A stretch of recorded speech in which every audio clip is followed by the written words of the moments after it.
Olá pessoal, estamos em mais um vídeo do projeto Semeando Talentos em Computação e hoje nós vamos falar sobre alguns tipos de problemas que nós encontramos nas competições ou em disciplinas, aqueles problemas que exigem da gente trabalhar o pensamento computacional, certo? Então nós vamos ver a parte teórica sobre esses tipos que existem. Nós vamos ver as estruturas dos problemas e após isso nós vamos ver também exemplos de cada tipo, com as estruturas que já caíram nas competições, tá bom? Então, a gente vai começar falando sobre os problemas lógicos, que são problemas que exigem um raciocínio lógico apurado e uma boa análise de casos, né? Esse tipo de problema ele pode ser dividido da seguinte forma. Primeiro, em problemas de agrupamento, ou seja, a questão ela vai dar algumas regras, algumas restrições, e o estudante vai ter que fazer a construção de um ou mais grupos, né, para chegar na solução. O segundo tipo, né, da subdivisão, são os problemas de ordenação, né, que o estudante também, de acordo com aquelas regras, com aquelas restrições, ele vai ter que fazer uma construção de ordenação de objetos. Além desse tipo de problemas lógicos, nós temos os problemas de análise, certo?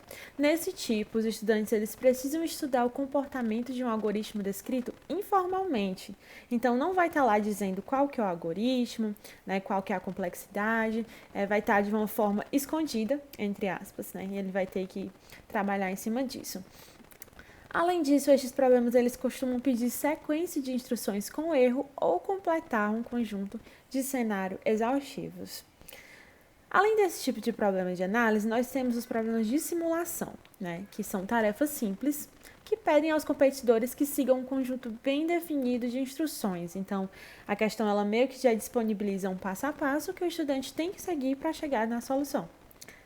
E temos os problemas algorítmicos, que são tarefas que não pedem explicitamente um algoritmo, mas os estudantes eles são encorajados a desenvolver um método sistemático para resolver essas tarefas. Então, até esse tipo de problema ele é aplicado muitas vezes em questão que quer estimular o aprendizado, né? Seja naquele conteúdo, ou seja, numa área mais abrangente, né? Que esteja trabalhando o pensamento computacional.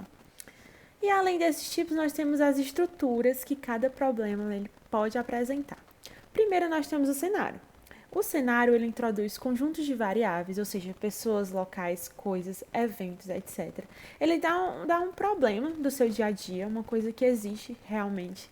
E ele vai colocar um problema e você vai ter que trabalhar o pensamento computacional dentro daquele cenário.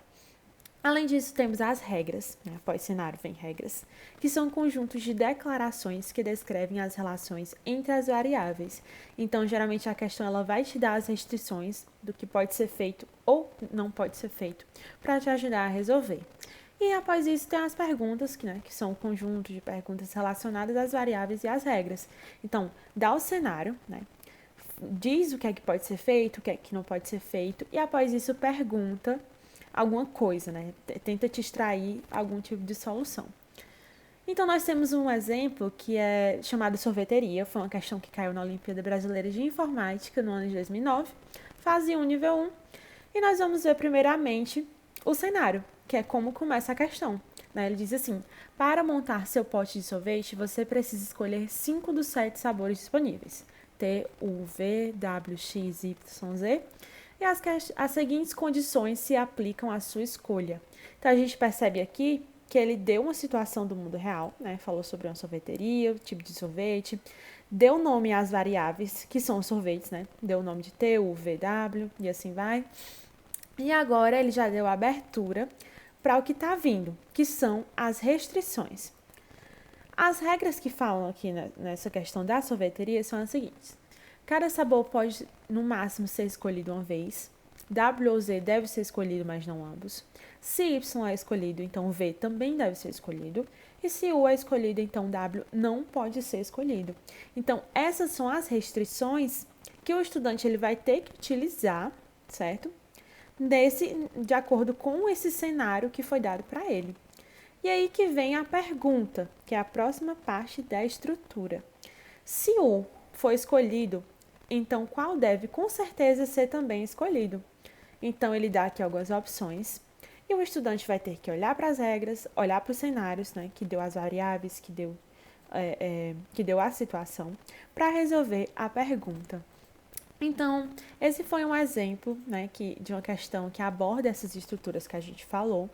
E no próximo vídeo, nós vamos falar sobre, no caso, nós vamos resolver mais questões trabalhando todos os tipos de questões, de desafios ou de problemas que a gente viu, né, nesse vídeo.